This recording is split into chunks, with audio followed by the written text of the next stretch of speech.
Hello and a warm welcome to Federal special program Capital Beat. University Grants Commission, that is UGC, recently came out with a letter, and that letter was sent to all the colleges and universities that they have to set up a selfie point which showcases Prime Minister Narendra Modi's photographs with some snapshots with themes. Now, let me tell you what those themes are. Now, those themes were supposed to be based on internationalization of education, unity in diversity, then Smart India Hackathon, Indian knowledge systems, India's rise in higher education. But there was some kind of a backlash which was seen, from the academicians, from the students.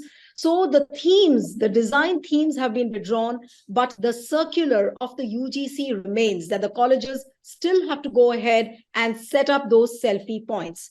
Now, the question we are asking is that what is the need for these kind of selfie points at, the strategic locations of universities and colleges? Is it politically motivated? Is it being done with an eye for the 2024 elections? All these are crucial questions. And the most important thing is that why should students or the institutions become unofficial campaigners of the government? Joining me now with a very special panel, we have Professor Mridula Mukherjee from the Jawaharlal Nehru University. Thank you so much, ma'am, for joining. We have Professor Apurva Anand from the Delhi University. Thank you so much. And we have Pushparaj Deshpande, who is the director of the Samrit Bharat Foundation. Thank you, Pushparaj, for joining. And let me begin with Professor Mukherjee. Ma'am, what do you really feel about this selfie points being set up at strategic locations? And the circular very clearly says that they need to be put up at strategic locations so that people come and take selfies. And the designs have been withdrawn now, but the circular still remains. So what do you think is the idea? Does it look politically motivated? Well, your guess is as good as mine, but I think it's fairly obvious that it is politically motivated. What else can be the possible reason for this? I mean, surely it cannot be academic. So what else are we left with? Nor can it be religious. So what can be the motivation? It is obviously a political motivation where you want to, build up among the youth who are amongst the single largest section of voters, and especially the new voters coming in. You want to build up a certain image of the Prime Minister, which is an image that is acceptable everywhere. It's acceptable by your teachers, by your principal, by your, your colleagues. So it's like to give it a acceptability, a universal kind of acceptability, where it no longer remains a matter of, this is one party and one leader among many. Who you have to think about when it comes to selecting your, people that you're sending into parliament and selecting the government. But here is somebody who's been given a larger than life image, and he's very much a representative of his party. It remains very much that. He's not even the president of India or the father of the nation or some freedom fighter, who's not part of the electoral battle. He's very much part of the electoral battle. So, of course, it's politically, and not just politically motivated, it's motivated with a desire to win the next elections. All right. Now, Professor Apurva Anand, now let me come to you. Now, do you think that this UGC's letter, which has been sent to the colleges and the universities, looks like some kind of an overreach? Because the institutions which are supposed to be critically engaging and not valorizing the regime, but they seem to be indulging in this kind of an exercise now. So is this some kind of an overreach? And do you remember in your memory ever that a body like UGC ever doing this? So that, in that sense, does it look unprecedented? It's not unprecedented if we count last 10 years as part of our memory, because last 10 years are also part of our memory. And in last 10 years, we have seen many attempts by the University Grants Commission through regular circulars to universities to perform programs, events. In the times of COVID, I remember there was a circular by the UGC to put up a banner or not a circular like this, but something similar, that a banner needs to be put up thanking the Prime Minister for the items. So it's very similar to what's being suggested now, and UGC has been doing it for last 10 years, if not more, 10 years definitely. It's promoting the image of the government, promoting the image of the Prime Minister. And this is not UGC's business, because UGC is supposed to look after the standards of higher education. So it's none of UGC's business to tell universities what to do and what not to do, which event to hold and which not to hold. But Swachhata Divas, then Unity Divas, then other yoga day, then there are Good Governance Day and other days. So we have seen numerous circulars being sent by the UGC, which is violative of the mandate that UGC has. And it's also an interference in the affairs of the universities. But the sad part is that universities are left with no self-esteem. The vice chancellors think that they are servants of the government, and they are there the pleasure of the Prime Minister or Home Minister, and the next job which they aspire depends again on their pleasure. So they do it. It's definitely an overreach, and it's violative of the mandate of UGC and interference in the autonomy of universities, and also shows the servility of minds of policymakers and leaders of our apex bodies of higher education, and also those who are leading our higher educational institutions. So even when, as you said, that even when the UGC has withdrawn its design, but we have been sent photographs in which different colleges have already used those designs. So it was definitely a suggestion which was made, and now colleges and universities will do what is expected from them. But Pushkaraj, if I may ask you, how does it really help if they have withdrawn the design and the circular still remains? How does it really help the cause? Obviously, there was a backlash. I was reading a few reports where universities, like in a few colleges in Hyderabad, there has been a student outrage because of this. Now, but does withdrawing the designs solve the purpose in any way? No, I mean, it's just a tactical retreat, Niluji. And I don't think that they are going to stop. Someone was attentive enough, and our students and faculty was mindful enough about the implication, the normative implications of what they're doing. So they've beaten a tactical retreat, but they'll come back to it again, as Professor Apurvanand and Vidula ma'am have been saying. They have been systematically inserting certain kinds of ideas within universities and undermining the consensus that has existed. And in that context, I want to quote what Prime Minister Nehru famously said about what a university should be. He said, I remember, if I'm quoting correctly, that a university is for the adventure of ideas and the search of truth. And in that context, he went on to say that, it should be a platform for the onward march of humanity towards ever greater objectives and heights. Now, let's frame the issue from this viewpoint, which is what we have agreed on for the last 70 years, that we need to, we need to prepare our children intellectually, philosophically, normatively to outcompete with the best in the world, because of this fundamental search for truth, adventure of ideas, right?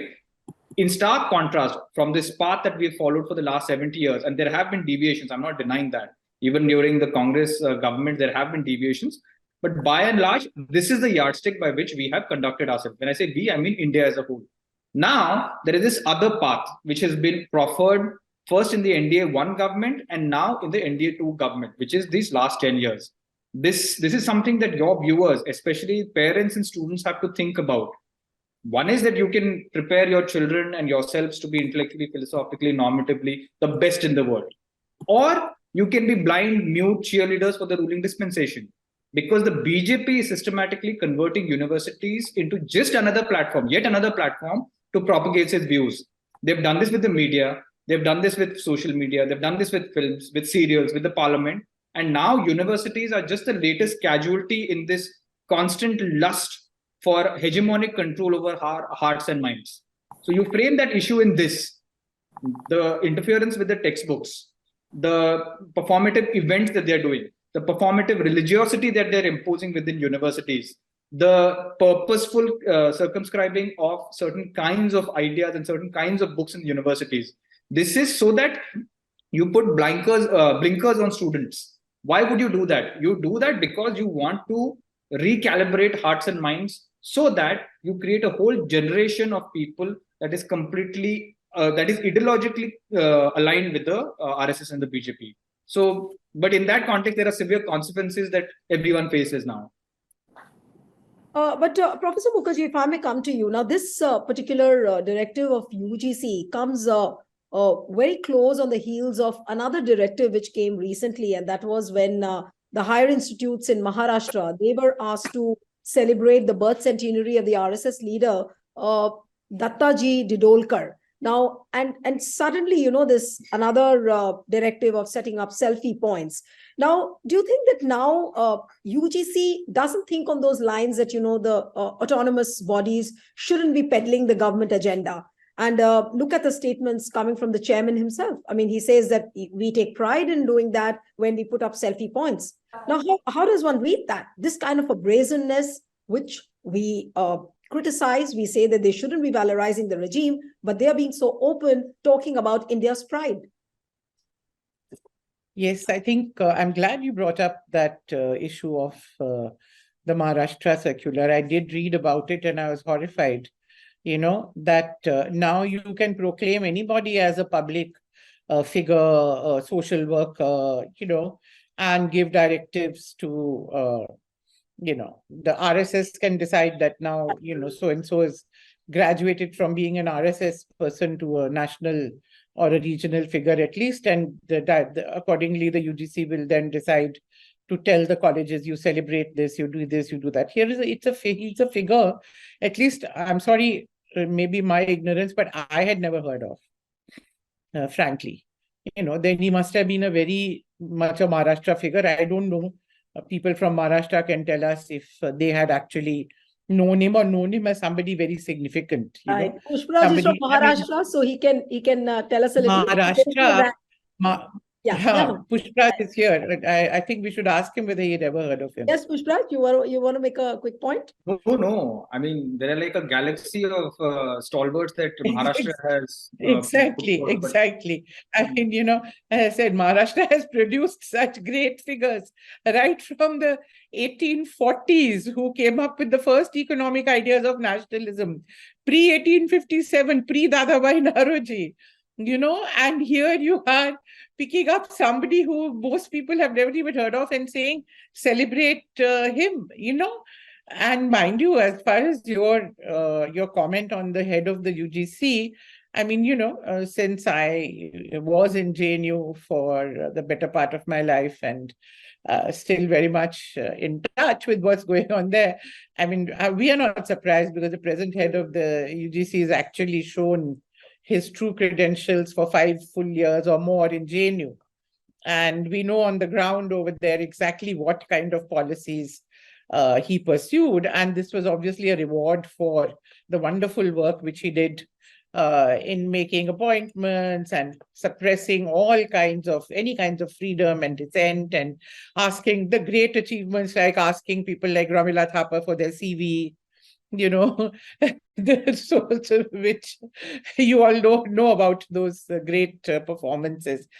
So, I mean, it is so clear that the pattern is that you just select people who have shown, in fact, that they do not have minds of their own. They are more than willing to bend, you know, to the dictates of the government, and then put them there, and then they are brazen in going ahead and doing exactly what the political agenda is.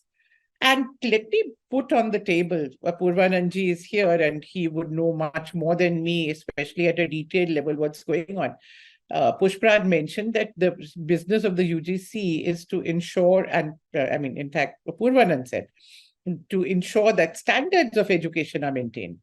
Right under their nose in Delhi University, every day, the best teachers who have taught for years. Recent case 2 days ago or 1 day ago of a lecturer in Zakir Hussain College who has taught for 14 years has been removed, not given a permanent position, and some, the usual favorites, are unqualified, no research experience, nothing to say. People are being appointed.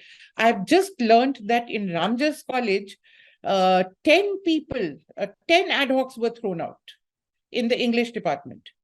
I said Purvananji would be knowing even more of this, and I can go on. Here are things which are happening right under the nose of the UGC, surely fully within their knowledge. Never an attempt to pick up, any of those issues and intervene. Where do you intervene? Not on academic issues, but to impose political agendas. I could go on about what the UGC has done with the history curriculum. I could go on about what the UGC is doing in all kinds of other things. They cannot ensure fellowships reach the universities in time. They are not even able to implement their own program of universities, institutions of excellence. There's no money. Those people, big hoo-ha, they were all selected, including that Ambani, I think, what's it, Reliance, Geo University or whatever near Bombay. They're all sitting there without any funds. Government can't implement its own academic program. There is no seriousness about the academic part. You do a big showcase of something, a big photo op, and then khatam. And at the ground level, all this is, there's a, let me say, a willful, wholesale destruction of public education that's going on. Right. And the UGC is presiding over it. Right. Is this what it is supposed to be doing? Yeah, no, very strong words coming from you. But Professor Apurva, now what is the kind of impact which these directives really have on the students on the campus, and especially when these selfie points will be put up? Obviously, the students will take pride, and as what Vice President recently was saying, that when it involves constitutional posts like Prime Minister or President, we don't question them. Now, the point is that the students in any college or university, when they start taking selfies, and I don't know if these themes will continue because they have been withdrawn. Now, there were various themes. So what is the message for the students? Students will think, we are going to take a selfie against Prime Minister Narendra Modi. It's a matter of great pride. But what UGC is really doing in the long run, now, how does one explain that in terms of the impact on the students? No, we know that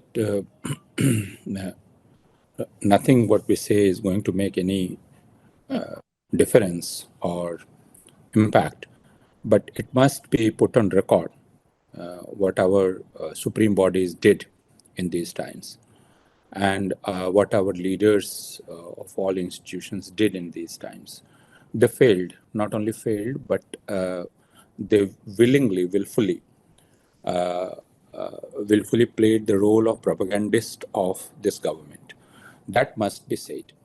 And this is what UGC is doing, has been doing for last 10 years. So obviously, because there is a misunderstanding in this country that if you are on a constitution, on a constitutional post, you are beyond criticism. And what we call in Hindi lihaj. Yes. So people must have your lihaj.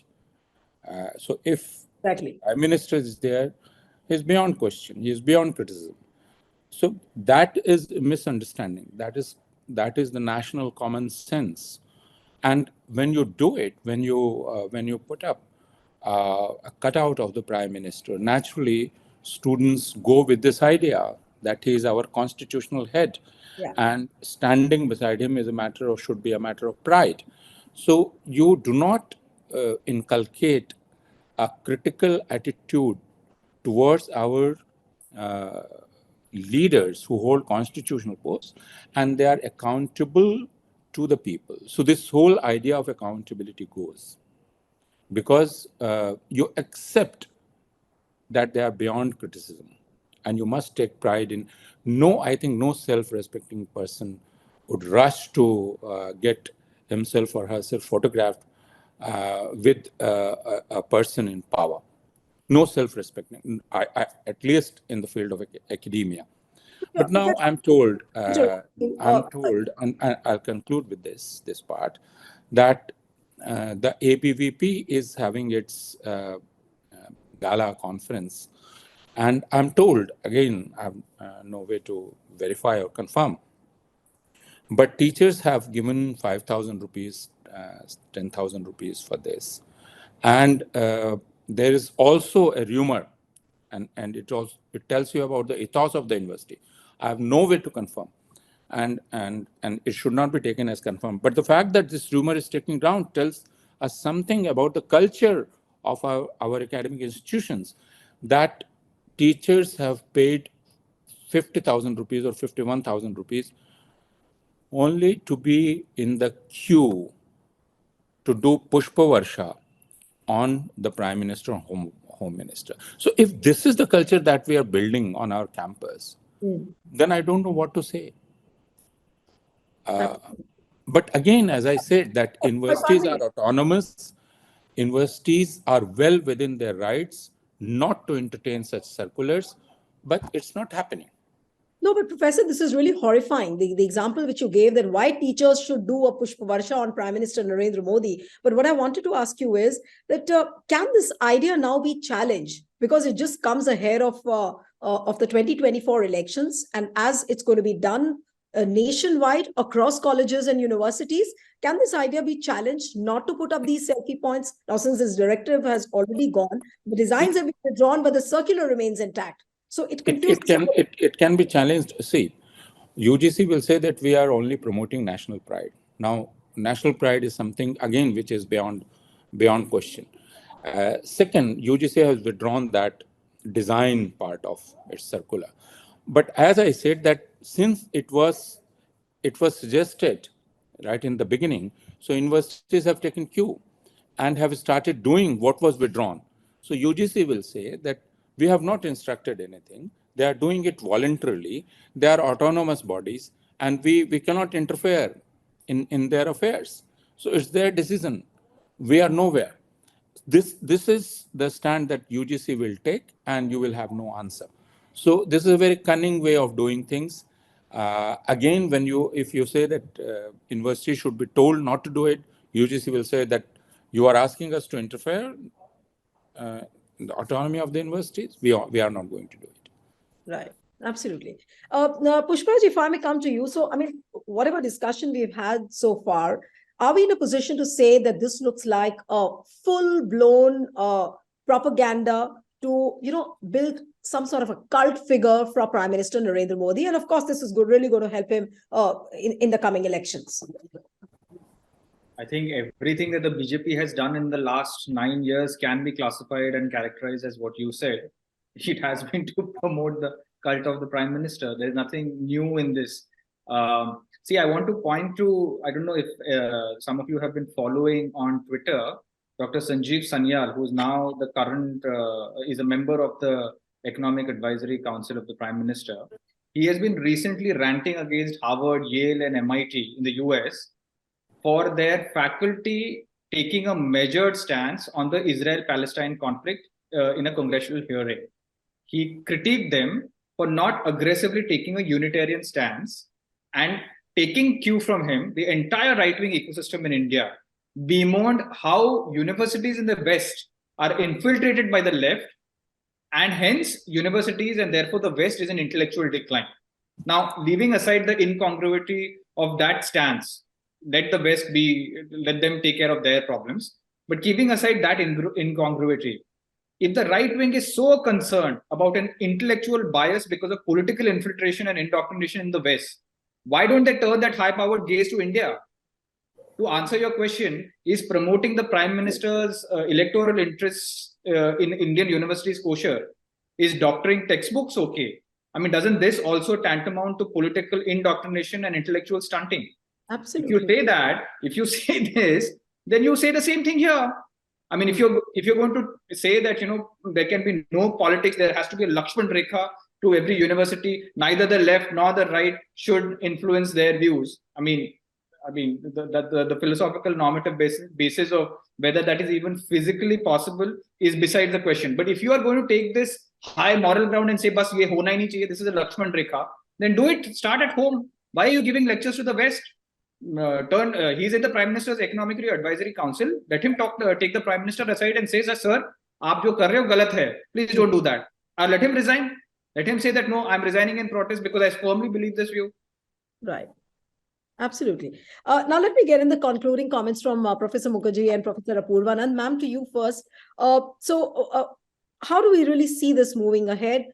Do we see this directive completely being scuttled because of the backlash in the coming days, or it will just continue as any other circular where there are many, and already both of you have given examples of that. So how does one fight out this situation? You see, the trouble is that the reactions are also going to be very much based on political capacities, at various levels. For example, we had the phenomenon where the what is called the national education policy was resisted. It was resisted at the level of some of the states. Kerala resisted it. Karnataka has resisted it. West Bengal has said we will not follow it, So the thing is that, I'll tell you why. Within universities, precisely because of what has been going on in the last 9.5 years, all elements, all the sites of resistance, all the agents of resistance have been systematically silenced. Look at a place like JNU, for example. You would file cases against the student leaders. You put a few of them in jail. They are, as you know, 2 of our students are been in jail now for more than 3 years. Even in 2016, when the attack first started. Within, mind you, Professor Jagdish Kumar had not been Vice Chancellor for even 1 month when the attack on JNU started. He joined on 26th of January, I remember so clearly. And the 9th of February, the attack started on JNU. Obviously, it was so well planned in advance.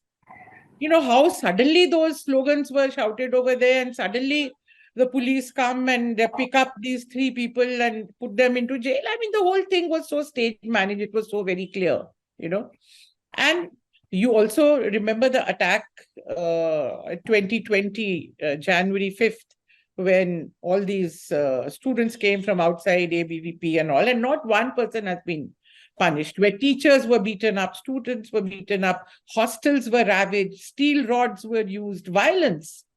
And the Vice Chancellor did not allow the police to come in. So the reason I'm giving you these details is that systematically, through all kinds of policies, the resistance has been consciously suppressed. So from where do you expect the resistance? Right? So people who now have a capacity, some still do. Jaluta still keeps fighting. Duta, there are elements who keep fighting. Right. Here, there, Andhra has a radical tradition. So University of Hyderabad, some students will do. So now there's a Congress government in Telangana. So maybe some of them will feel encouraged to speak up. But if you see the totality, people always playing safe. Those in power, playing safe. So unfortunately, I do not see what you are asking, that what is going to happen. Is it going to be accepted or is it going to be resisted? I wish I could say that, no, the traditions are strong enough for it to. And if I am proved wrong, I'll be the happiest person.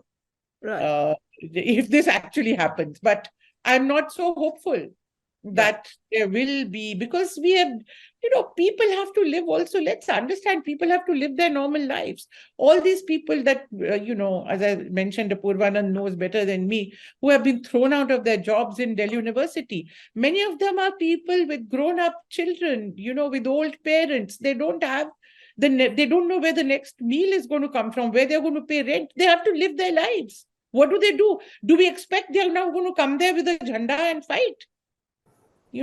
They are now looking for survival. I get calls every day from students who've been thrown out of jobs saying, "Ma'am, even today I got a call, ma'am, my wife is 6 months pregnant. I've been thrown out of my job." He had 5 years of teaching experience and now is running around without a job. his parents have retired, he has nowhere to go. So people have to live their lives. Now, that's a very radical political student who would be in the forefront of any agitation. But at the moment, this is where we've pushed people, you see. Absolutely. This is a very sorry, real life stories that we have to live with. Indeed, and it's quite unfortunate. But Professor Purvananda, what do you see happening on the campuses now once this selfie campaign starts? Or what if some student resists and says that, no, I don't want to take a selfie? What if some academician comes up and says that, no, I wouldn't want to take a selfie. It's my choice. I don't want to do it. So does he face the music? Does, what ma'am was pointing out, does he or she face a similar kind of a music there? No, it has still not reached that point where all students and teachers are being asked mandatorily to get themselves photographed. So it's voluntary. So you go there and voluntarily get yourself photographed against the picture of the great leader, which again colleges have put up voluntarily. I would underline that. No, I'm talking about a scenario where a student probably says that he doesn't want to take a selfie. So then every guy is coming and beating them up, I'm telling those kind of you that no students will be asked to do that, but students are going and getting themselves photographed, and this is what happens when you employ a propaganda technique. That's what happens. That it works. It works for certain people. So it's not mandatory for all. And who you are going to tell that, well, I'm not going to get myself photographed? There's no one. There's only this huge cutout looking down on you, and you have to go and put a hand there and get yourself photographed. So no, that is not going to happen. But students are also filled with some kind of disgust. And I can see that in classrooms and elsewhere. Students understand that they're fed this propaganda and they don't like it. So it's going to have a kind of reaction from the students in mostly passive, some places active. But students are going to resist because young minds, yes, they can also be conditioned, but young minds are rebellious. They're also somewhat cynical. So they are not going to accept what is being given to them by the authorities. That is also what I expect from the young generation. Yeah. So we'll have to wait and watch as to how these Modi selfie campaign, how it pans across the colleges and the universities. But for now, UGC has withdrawn only the design, but has not given any reason that why the designs only were withdrawn and the circular still remains intact. You need to understand how these institutions now work. In my university, a strategy plan was proposed by the highest academic body, in the highest academic body by the authorities. It was discovered, and now it's not very difficult to find out, that the whole document was an act, it was plagiarized from documents of four universities abroad and a university in India. So a university like Delhi University is presenting a document, an authoritative document to be discussed, the highest body, and it's plagiarized. So can you imagine our situation where we are? So this is who we are, and we have no shame. Yeah. Quite an unfortunate. Well, I certainly feel ashamed. Yeah. As an alumni of Delhi University, I'm certainly ashamed. Right. So we'll leave viewers with one question after this entire discussion we've had for the past almost like 35 minutes, that is UGC really functioning as the political arm of the government? Should it be doing this? Well, we'll wait for the viewers' feedback. Thank you so much, Professor Mukherjee, Professor Purvanand. Thank you, Pushparaj, for joining on the program. And one appeal to the viewers who are watching this discussion: subscribe to our channel, send us your feedback, and stay tuned to The Federal.